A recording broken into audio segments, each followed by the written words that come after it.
Pues damos gracias a Dios en esta mañana. Esta mañana recordábamos que la Escritura es inspirada por Dios, ¿no? Toda la Escritura. Y como es inspirada por Dios, por eso es útil. Y es útil para enseñarnos, ¿no? Para enseñarnos a conocer a Dios, para que podamos madurar como creyentes, para que vayamos adelante en este camino al que el Señor nos ha llamado, ¿no? Y es de verdad digno de dar gracias a Dios porque nos rescató, ¿verdad? Como dice el salmista, del hoyo en el que nos encontrábamos. Y nos situó ahí, a su lado, ¿no? Y nos tuvo por dignos de sentarnos ahí a su mesa. El texto que sirve de cabecera en el día de hoy, que no es en el que vamos a meditar, pero nos sirve de cabecera, que es primera de Juan 4, versículo 10. El Señor nos habla de aquello en lo que consiste el amor. Hace poco Hans nos hablaba de 1 Corintios 13 y nos hablaba de las características del amor de Dios, un estándar verdaderamente elevado al que no podemos llegar, pero nos encontramos en ese camino, ¿no? Este texto de 1 de Juan 4, versículo 10, nos arroja un poquito más de luz en cuanto a lo que consiste el amor. Y es muy interesante, porque el texto dice: en esto consiste el amor, no que vosotros me hayáis amado a mí, sino que yo os he amado a vosotros y he enviado a mi Hijo en propiciación por vuestros pecados. Qué declaración, ¿verdad? Es muy interesante reflexionar en ella. Por un lado, nos habla del verdadero problema que tenemos los seres humanos, es el pecado, ¿verdad?, que nos separa de Dios. Pero por otro lado, el texto me lleva a reflexionar sobre el orden de las cosas, ¿no? Hay una clara intención en el texto de poner en el orden correcto esas cosas, ¿verdad?, ese amor. Y el Señor nos dice: la iniciativa fue mía. Tú estabas en el hoyo y la iniciativa fue mía, que me ofrecí voluntario a morir en esa cruz. Muchas veces le decimos a Dios cómo tienen que ser las cosas. Creo que este texto es bastante revelador, ¿no? Fui yo el que tuve misericordia de ti y saqué del hoyo tu vida. Nos sirve de introducción, ¿verdad?, al mensaje que quería traer hoy y que viene a ser continuación del que ya prediqué la última vez. Y es concretamente el Salmo 103. Es un salmo precioso, un salmo que nos habla de adoración y que para mí está dividido en tres partes muy claramente. El primero nos muestra una adoración a nivel personal. El salmista después, a partir del versículo 6 hasta el 18, que será lo que estemos viendo en el día de hoy, pasa a una adoración en modo corporativo. Y finalmente, los últimos textos, hasta el final del Salmo, es una adoración universal, donde todo adora a Dios, tanto las cosas que tienen vida como las cosas inanimadas. Toda la creación adora al Señor. Repasamos un poco esos 5 primeros versículos que ya compartí para que aquellos que no estuvieron puedan entrar en el contexto adecuado. El salmista está hablando en esos primeros versículos consigo mismo, con lo más profundo de su ser, con su alma. Está diciéndole a su alma: bendice, alma mía, a Jehová. Es una adoración que sale de lo profundo, es una adoración que sale de lo profundo del ser y que después involucra a todo el ser completo. Bendiga todo mi ser su santo nombre. Ahí ya involucra no solo el alma, sino todo el ser completo, espíritu, alma y cuerpo, y lo coloca directamente delante de la santidad de Dios, así como Moisés estuvo delante de aquella zarza. Quita tu calzado de los pies, le dijo el Señor, porque esta tierra donde estás pisando es santa. ¿Habéis hecho esto muchas veces, supongo, igual que yo. Es una adoración la que el salmista está proponiendo aquí, que no tiene por objetivo el pedirle a Dios cosas. Muchas veces cuando venimos delante del Señor es para pedirle por cada una de nuestras necesidades. Cuando oramos le decimos: Señor, te pido por estas circunstancias negativas en mi vida, te pido por esta enfermedad, te pido por este hermano, te pido, y es todo pedir, ¿verdad? La mayoría de las veces.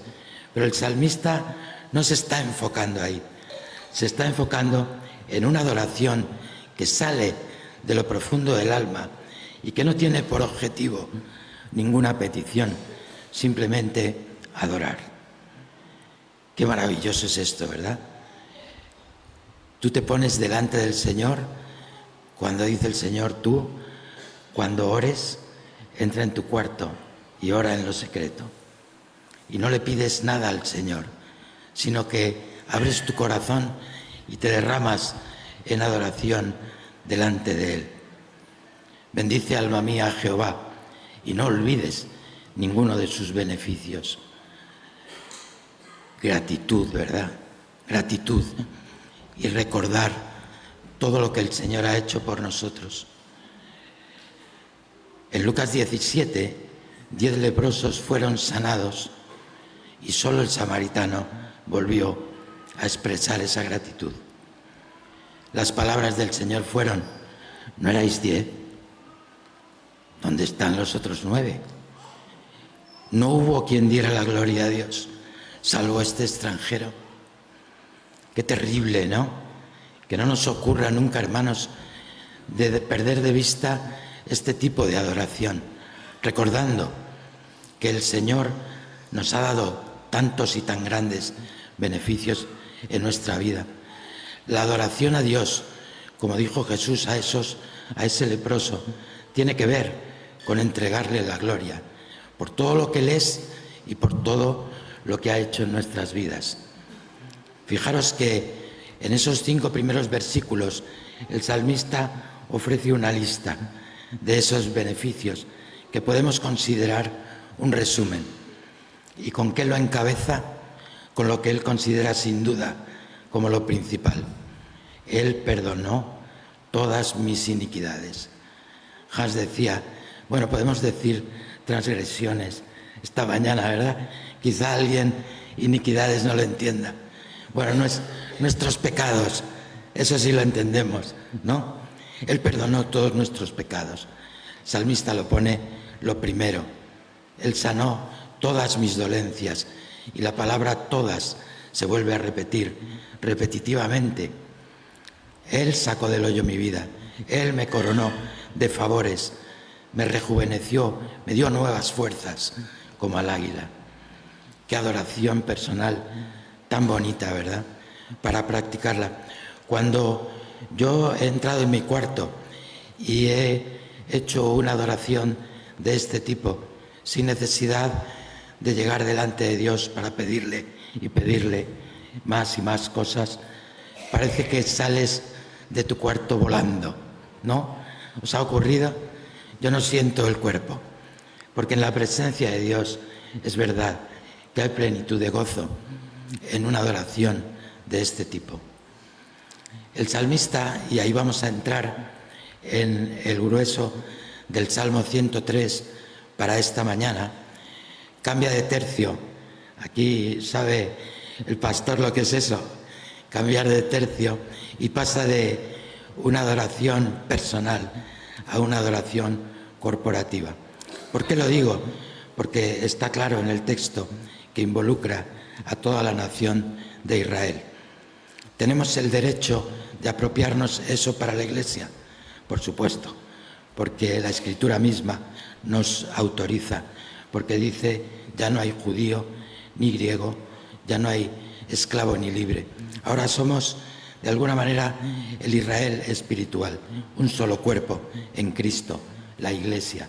Por lo tanto, lo que Dios enseña a través de su palabra en este salmo es perfectamente aplicable a nosotros como Iglesia. Y antes de leer, voy a tener que beber, porque la garganta esta ya no me deja. Yo le digo al Señor, Señor, ¿podrías haberme dejado un poquito más de voz? ¿O quieres que me jubile ya?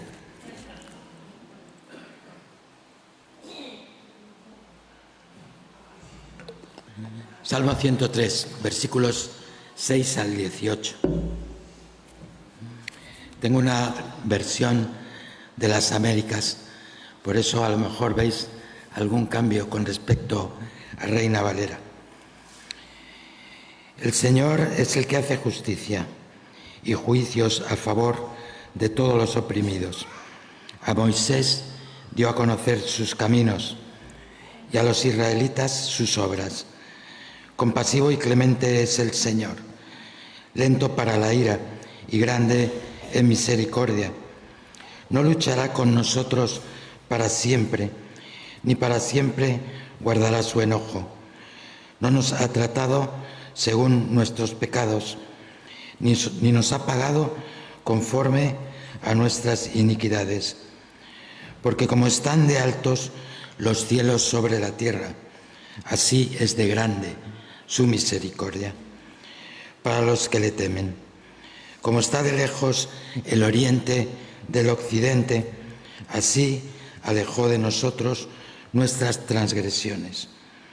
Como un padre se compadece de sus hijos, así se compadece el Señor de los que le temen, porque Él sabe de qué estamos hechos. Se acuerda de que solo somos polvo. El hombre, como la hierba son sus días, como la flor del campo, así florece. Cuando el viento pasa sobre ella, deja de ser, y su lugar ya no lo reconoce. Pero la misericordia del Señor es desde la eternidad hasta la eternidad para los que le temen, y su justicia los hijos de los hijos, para los hijos de los hijos, para los que guardan su pacto y se acuerdan de sus preceptos para cumplirlo. Bien, en esta parte del Salmo, una vez que el salmista ha abandonado todo lo referente a una adoración en tipo personal, como digo, pasa a una adoración de tipo corporativo, ¿verdad? Involucrando a la nación de Israel entera y, por lo tanto, también a nosotros como Iglesia. Y el versículo clave, que es el 7 para mí, nos dice que a Moisés notificó sus caminos y sus obras a la nación de Israel. Me resulta llamativa esta diferencia. A la nación de Israel mostró sus obras y, sin embargo, vimos como esas obras no fueron suficientes para la nación de Israel, que cuando llegó a la tierra prometida no las tuvo en cuenta para creer en el Señor.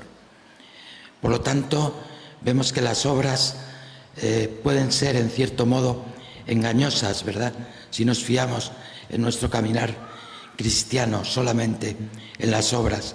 Es lo que decíamos en cuanto a la adoración personal. Si solo le pido y le pido y le pido al Señor, el día que no me conceda, ¿qué será de mí? Seguramente que me vendrá un enfriamiento, ¿verdad?, en lo que es del Señor. Y no entenderé y preguntaré, ¿dónde estás, Señor, en medio de mi necesidad? Pero el salmista está diciendo aquí, esas obras no le fueron suficientes a la nación de Israel, pero a Moisés no le dio eso. A Moisés le dio otra cosa. A Moisés le notificó sus caminos. Y para entender esto, como siempre hacemos y con una correcta hermenéutica, debemos tomar en cuenta, para poder entender el Salmo 103, el contexto en el que el salmista está hablando. Y para eso hay que trasladarnos al libro de Éxodo. Al libro de Éxodo, que no vamos a leer porque sería muy largo, pero que en el capítulo 33 y 34 tenemos la clave de lo que el salmista está tratando de decirnos aquí. Éxodo 33, y os leo resumido Luego después en casa os lo pongo de tarea, aparte de lo que hemos visto esta mañana, pues otra tarea de poder leer estos capítulos muy interesantes para entender el contexto. Éxodo 33, 13, Moisés está hablando con el Señor. Esto es ya después de la becerrada de la última vez y el Señor estaba enojado, ¿verdad? Y quería destruir ese pueblo. Por lo menos eso le dijo a Moisés. Y finalmente su misericordia hizo que Moisés pudiera hablar de nuevo con él. Y en Éxodo 33, 13 dice Moisés a Jehová: ahora pues, si he hallado gracia en tus ojos, te ruego que me muestres, ¿qué? Tu camino. Te ruego que me muestres tu camino. Esta es la unión, ¿verdad?, del Salmo 103 con el contexto del pueblo de Israel en Éxodo 33. El Salmo dice: Jehová notificó a Moisés sus caminos. Moisés, lejos de estar pendiente de las obras que ya eran por sí solas definitivas, con todas las maravillas que Dios hizo para sacar al pueblo de Israel de la esclavitud en Egipto, Moisés está centrado en otras cosas. ¿En qué cosas? En conocer a Dios. En conocer a Dios.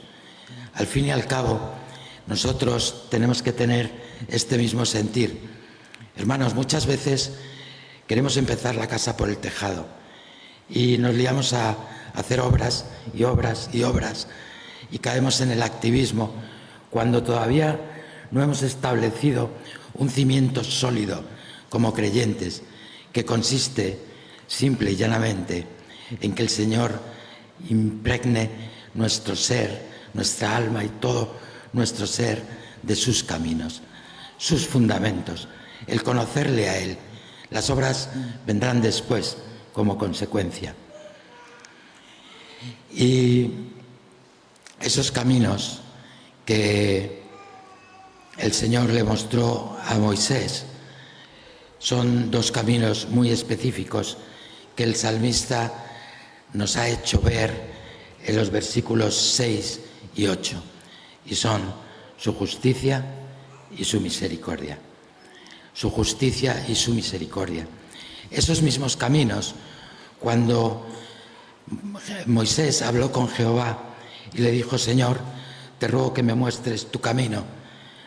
El camino no es: Señor, dime por dónde se va a la tierra prometida. Y a tercera a la derecha, cuando llegues a la rotonda. No se está refiriendo a eso. ¿A qué se está refiriendo? A conocer a Dios. Moisés lo que le está diciendo es: Señor, muéstrame, enséñame a conocerte, muéstrame aquella manera, cuál es, como tú te relacionas con el ser humano. ¿Por dónde tenemos que ir con respecto a tus caminos? Permítenos conocerte. Fíjate, Éxodo 33, 13 que hemos leído. Moisés le dijo: te ruego que me muestres ahora tu camino para que te conozca, para que te conozca y halle gracia en tus ojos. Eso es lo fundamental. La Escritura dice: en esto consiste la vida eterna. En esto consiste la vida eterna, en conocer a Dios y a Jesucristo, a quien tú has enviado. Y sin esto no tenemos nada que hacer. Es igual las obras que podamos hacer delante de Dios. Es igual la magnitud de las obras. Si no conocemos a Dios, difícilmente podremos ser un verdadero creyente. Porque si somos un verdadero creyente, el Espíritu de Dios que nos ha sido dado nos va a guiar sin remedio a la verdad. Y Cristo es la verdad. De manera que entendemos ahora, ¿verdad?, lo que el salmista trata de decirnos: conocer a Dios, poner el fundamento como creyentes. Y ese fundamento es su justicia y su misericordia.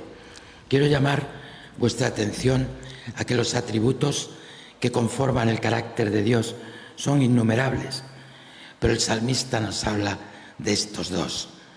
No dijo su fidelidad o no dijo su amor, o no dijo su sanidad, o cualquier otra cuestión referente al carácter de Dios. Estableció estos dos, su justicia y su misericordia. ¿Qué es eso? ¿Por qué esos dos? Porque, hermanos, ahí está la cruz de Cristo. La justicia y la misericordia se juntan en la cruz de Cristo. Ahí están las dos. El salmista comienza esta parte del Salmo diciendo: Jehová es el que hace justicia. ¿Por qué dice eso? Porque es el hombre en su engañada vida el que trata de hacer justicia en su propia vida. Ese fue el engaño desde el principio. Satanás, que dijo: no hagas caso. Y lo que pasa es que si haces eso, pues entonces conocerás el bien y el mal y ya no le necesitas. Esta mañana hablábamos del rechazo que supone para el hombre el cumplir con los mandamientos de Dios. Claro que le es más fácil al hombre una religión. A mí dime lo que tengo que hacer. ¿Qué tengo que hacer? ¿Confesarme los domingos? ¿O poner una velita? ¿O irme a hacer un camino? ¿O hacer una ofrenda? Para el hombre le es más cómodo estas cosas. Pero el camino del Señor no se centra en eso, ¿verdad? El camino del Señor consiste en llegar a la cruz y reconocer que somos pecadores. El hombre tiene un gran problema y es el pecado. Y Dios es justo y Dios es justicia y no podemos obviar eso. No puede el hombre entrar al reino de los cielos con su propia justicia. Por eso necesitamos ir a la cruz, porque solamente podremos entrar en el cielo con la justicia de Cristo. Jehová mostró a Moisés estos dos caminos y le dijo en Éxodo 34: de ninguna manera tendré por inocente al culpable. Él es justo, nadie va a entrar en el reino de los cielos con su propia justicia. Y también le dijo en Éxodo 33, 19b: tendré misericordia del que yo tenga misericordia y seré clemente con quien yo sea clemente. Y realizó una declaración de soberanía. Eso se llama una declaración de soberanía, para hacernos entender ese versículo de cabecera con el que comenzábamos hoy. No eres tú el que me has amado a mí, no ha sido tuya la iniciativa, ha sido mía, yo he sido el que he ido a la cruz. Eso es lo que Dios trata de que entendamos. La palabra de Dios, y ahora leeremos ese texto, dice: por cuanto todos pecaron, están destituidos de la gloria de Dios. Hermanos, si tenemos en cuenta la justicia de Dios y todo esto que estamos hablando, la consecuencia es que la humanidad entera se iba a la condenación eterna. Y una vez allí, nadie hubiera podido decirle a Dios: eres injusto, porque Dios advirtió: la paga del pecado es la muerte. La muerte. Y eso es lo que Él nos esperaba. En eso consiste la justicia de Dios. Ahora, yo he titulado a este mensaje, Hans me pidió, y yo dije: es un mensaje lleno de esperanza, aunque hasta el momento no parezca, pero en la segunda parte vamos a ver que esto es así, ¿verdad? Pero necesitamos entender que Dios es justo y necesitamos entender que necesitamos a Cristo para entrar en el reino de los cielos. ¿Cómo funciona esto? Funciona con la predicación del mensaje del Evangelio, ¿verdad? De hecho, los fundamentos que establecemos como Iglesia y que han sido repetidos desde el púlpito están basados en el gran mandamiento y la gran comisión: amarás a Dios sobre todas las cosas y al prójimo como a ti mismo.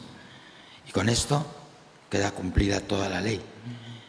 y irás y harás discípulos a todas las naciones, ¿verdad? Bautizándolos en el nombre del Padre, del Hijo y del Espíritu Santo.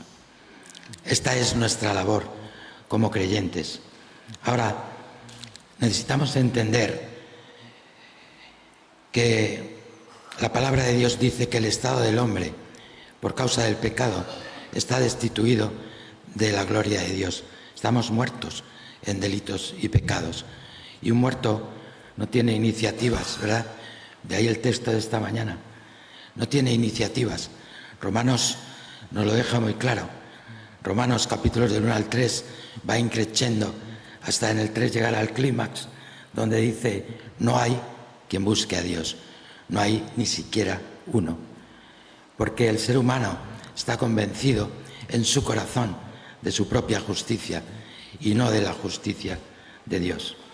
Por eso, cuando nosotros vamos a predicar la palabra de Dios, no se convierte todo el mundo, ¿verdad?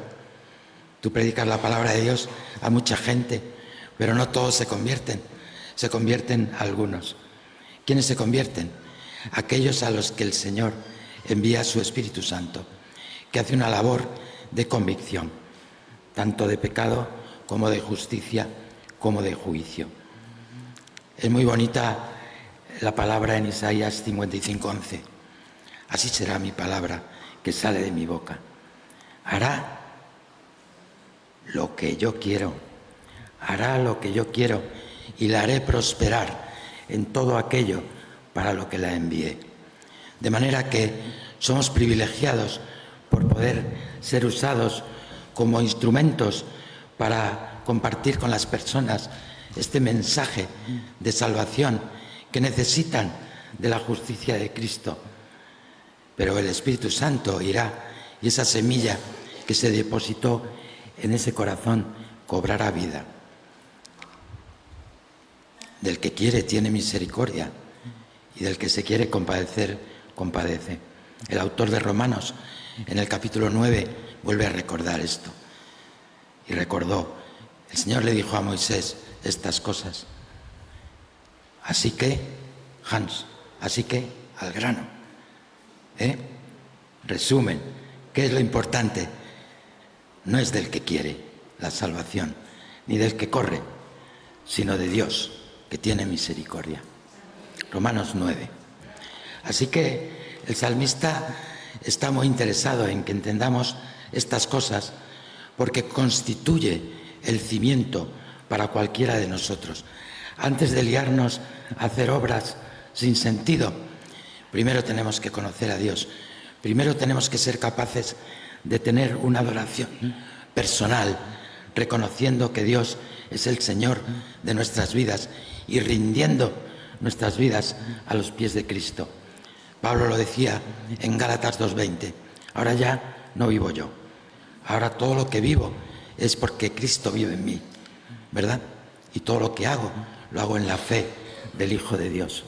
Qué maravilla poder llegar a tener ese convencimiento, esa fe que viene de Dios. Es la justicia de Dios lo que necesitamos, no la nuestra propia. El Espíritu de Dios nos convencerá de eso, nos convencerá de pecado. Él viene y abre nuestra vida. Como decía el ciego, yo lo que sé es que antes no veía y ahora veo. Pues yo digo lo mismo, ¿verdad? Antes no era capaz de ver que mi vida se iba al infierno, pero el Espíritu de Dios vino y me mostró lo que había en mi vida, de manera que pude proceder al arrepentimiento. Y esa es la clave, esa es la clave. Ninguna obra que el ser humano puede hacer, porque no es por obras. ¿Y sabéis cuál es la causa de que no sea por obras? Que nadie se atribuya la gloria que solo a Dios le corresponde. Efesios 2:9b. Para que nadie se gloríe. Solamente para Cristo es la gloria. Si tú pretendes entrar en el reino de Dios por tus obras, el Señor te rechazará con tu propia justicia. Por muy grandes y majestuosas que sean esas obras. Señor, echamos fuera demonios, sanamos, hicimos esto o aquello. Y el Señor les dijo, nunca os conocí, porque no fueron a la cruz, porque no fueron a los fundamentos, a la justicia de Dios, a la justicia de Cristo, que fue quien pagó el precio.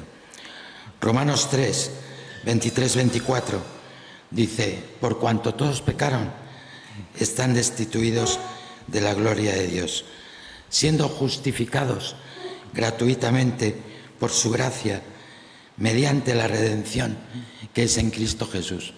Y este término redención, ya sabéis que tiene que ver con precio, con el precio que el Señor pagó en la cruz, no por nuestras obras, sino por el precio de la sangre de Cristo, como para atribuirnos algún mérito, ¿verdad? Y pisotear así ese sacrificio. A quien Dios puso como propiciación por medio de la fe en su sangre, para manifestar ¿qué? Su justicia, a causa de haber pasado por alto en su paciencia los pecados pasados, con la mira de manifestar en este tiempo su justicia, a fin de que sea Él el justo y el que justifica al que es de la fe en Jesús.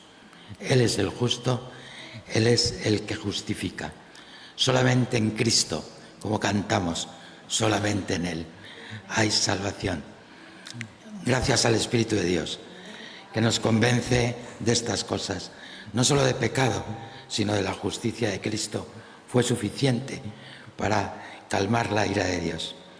Nadie más hubiera podido pagar el precio. Esta mañana hablábamos, ¿por qué Jesús y no otro? El Señor presentó pruebas indubitables de la divinidad de Jesús a todos los hombres en todo lugar, al haberle resucitado de entre los muertos. Tú te vas a cualquier líder religioso y su tumba está llena de huesos. La del Señor está vacía, porque Él vive para siempre. Al que no conoció pecado, 2 Corintios 5:21, por nosotros lo hizo pecado, para que nosotros fuésemos hechos justicia de Dios en Él. Necesitamos la justicia de Cristo para entrar en el cielo. La nuestra no sirve. Romanos 2:5 dice: pero por tu dureza y tu corazón no arrepentido, atesoras para ti mismo ira para el día de la ira y de la revelación del justo juicio de Dios. De esto, como hemos hablado, también viene el Espíritu Santo a convencernos de que habrá un día, que habrá un juicio. Y dice Apocalipsis que estarán allí todos de pie delante de Dios. Y el mar entregará los muertos, y el Hades entregará sus muertos, y los libros serán abiertos, y los hombres juzgados por las obras que hicieron mientras estaban en el mundo. Yo le digo a la gente, ¿y entonces qué? Porque tú tienes una justicia de andar por casa, como digo yo, pero cuando llegue este momento, ¿qué vas a hacer? ¿Qué vas a hacer? Necesitas a Cristo, necesitas su justicia. Me gusta cuando el salmista dice: el Señor no se enojará para siempre, no se enfadará para siempre con nosotros. La Escritura dice: Él es paciente con nosotros, no queriendo que nadie perezca, sino que todos procedan al arrepentimiento, ¿verdad? Esa es la clave. Cuando el Espíritu de Dios nos convence, el arrepentimiento es el único camino posible. El pedir perdón a Dios por todas las cosas que hemos hecho en contra de su voluntad, por nuestro orgullo, por nuestro egoísmo, por nuestra ignorancia. Como dice Pablo, estas cosas las hice por la ignorancia, estando en incredulidad. Y el Señor dice, no nos pagó, dice el salmista, no nos pagó conforme a nuestras iniquidades. Y yo os pregunto, si lo hubiera hecho, si hubiera pagado a cada uno de nosotros conforme a nuestros pecados, ¿cuál hubiera sido la paga? la muerte eterna, no solamente la física, sino la muerte eterna. Por eso, hermanos, tenemos que estar tan agradecidos al Señor, porque en este mensaje el salmista lo que trata de decirnos es las dos características de Dios que se encuentran en la cruz. Por un lado su justicia, por otro su misericordia. ¿Y sabéis lo que el salmista nos está diciendo? Tuvo paciencia con nosotros, porque cuando merecíamos la muerte no ejecutó su juicio de manera inmediata, sino que instaló su paciencia entre su justicia y su misericordia, de manera que nos dio tiempo para llegar a Cristo. Cuando el pecado abundó, dice la Escritura, sobreabundó la gracia, sobreabundó su misericordia. El salmista dice, se engrandeció su misericordia. El Señor ha tenido misericordia de nosotros, porque cuando merecíamos una cosa, puso su paciencia y nos envió su Espíritu Santo para que pudiéramos llegar a Cristo. ¿Y por qué lo hizo? Por amor. Efesios 1 dice, y eso lo hizo por el puro afecto de su voluntad, no de la nuestra. El salmista quiere que esto quede perfectamente claro, ¿verdad? Hechos 17, 30-31 dice, por tanto, habiendo pasado por alto los tiempos de nuestra ignorancia, Dios declara ahora a todos los hombres en todas partes que se arrepientan. Esa es la clave, el arrepentimiento, el decirle a Dios, reconozco que he vivido mi vida sin tenerte en cuenta a ti, con mi propia justicia, con mis propios criterios, pero ahora en Cristo ya no quiero seguir viviendo así, porque Él ha establecido un día en el cual juzgará al mundo en justicia por medio de un hombre a quien ha designado, habiendo presentado pruebas a todos los hombres al haberle resucitado de entre los muertos. Es lo que estábamos hablando, ¿verdad? El hombre no tiene excusa. Ya la Biblia nos habla que por el simple hecho de ver la naturaleza ya no tiene excusa, ¿no? Cuando tú abres los ojos y ves la majestad de la creación de Dios, con eso ya no hay excusa. Pero la resurrección de Cristo es el punto clave donde el hombre no tiene excusa para llegar a Cristo. Nos salvó, dice Tito 3:5, no por obras de justicia nuestra que hubiéramos hecho, sino por su misericordia, por el lavamiento de la regeneración y por la renovación en el Espíritu Santo.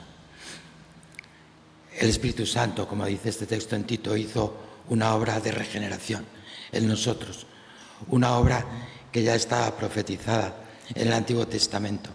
Quitaré vuestro corazón endurecido de piedra y pondré uno de carne capaz de entender las cosas del Señor. El Señor dijo, os conviene que yo me vaya, y resulta difícil encontrar alguna situación en que esto pueda ser así. ¿Os conviene que yo me vaya? A mí no me gustaría que el Señor se fuera de mi lado nunca. Sin duda debía haber algo muy importante que el Señor tenía que decir. Os conviene que yo me vaya, porque así cumpliré la promesa y os enviaré al Espíritu Santo. Él hará una obra en vuestros corazones, en ese corazón de carne que Dios ha puesto, en un corazón regenerado, en un corazón que ahora sí recibe las verdades del Señor y las pone por obra en su vida, porque ahora ya no tenemos los mandamientos de Dios como prohibiciones destinadas a fastidiarnos la vida, sino como lo que puede pasar mejor en nuestras vidas, ¿verdad? Porque Dios dice que eso es lo que nos conviene. Y nosotros hemos creído a Dios y sabemos que su ley es buena y su voluntad agradable y perfecta. Como digo, el salmista está muy interesado en que entendamos lo grande de la misericordia de Dios. Lo dice, su misericordia se engrandeció. Dice, así como el cielo está lejos de la tierra, ¿no? Y miraba yo un mapa del universo y veía que real es esto, ¿verdad? Entendía lo que el salmista quería decirnos. Es una obra de Dios, el universo infinita. Ni con todos los adelantos que tienen los seres humanos pueden llegar a alcanzar, a definir la grandeza del universo. Así es como es la misericordia de Dios, tan grande, tan infinita. Curiosamente, Hans también hablaba esta mañana, así de grande, dice el salmista, como el oriente del occidente. Porque si tú vas al sur o al norte, te vas a encontrar los polos. Y ese es el lugar que determina que has llegado a la meta, el polo sur y el polo norte. Pero este y oeste no tienen fin. Tú vas al este y siempre vas a tener camino que recorrer. Vas al oeste y lo mismo. Es una ilustración, ¿verdad?, que el salmista nos pone para que reflexionemos en la grandeza de la misericordia de Dios.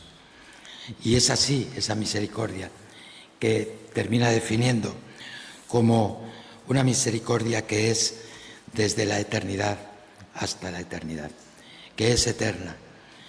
El Señor se acuerda de que somos polvo. Cuando leía esta, es decir, que el salmista nos está diciendo la condición del hombre, de la que ya hemos hablado en este salmo. Dice, el Señor se acuerda de que somos polvo. Y cuando leo esto, se me viene a la memoria el texto de Eclesiastés, ¿no?, donde dice, acuérdate de tu Creador en los días de tu juventud, antes que se tuerzan las cosas, porque después de la juventud viene la madurez, y después de la madurez la vejez, y se nos caen los dientes, nos salen las canas, y empiezan las complicaciones, y perdemos a los seres queridos. Si no tenemos al Señor, la vida pierde el sentido en esa etapa de nuestra vida. Antes que el cuerpo vuelva al polvo y el espíritu a Dios que lo dio. El Señor está diciendo, sois polvo, tengo misericordia de vosotros porque sois polvo, sois finitos, la obra del pecado ha producido en vosotros la corrupción de vuestro cuerpo y volveréis al polvo. Y el espíritu a Dios, ¿verdad? Y necesitamos estar preparados para ese momento. Acuérdate de tu Creador lo antes posible, porque de esta manera vas a vivir una vida adecuada para ti y para el que te rodea. Es como la flor del campo, ¿verdad?, que un día vas y está preciosa, vas a los pocos días y ya no está. Como dice mi hermano Pedro, la vida es efímera, es temporal, ¿verdad? Por eso no tiene sentido amasar cosas materiales aquí en la vida, porque aquí se van a quedar. Más vale, como dice el salmista, que el Señor nos notifique sus caminos, que nos haga entender la cruz de Cristo, su justicia y su misericordia. Hebreos 1:1 dice, Dios ha hablado muchas veces y de muchas maneras.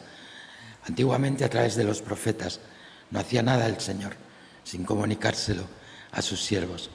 En este posterior tiempo nos ha hablado a través del Hijo, del Logos, de la Escritura.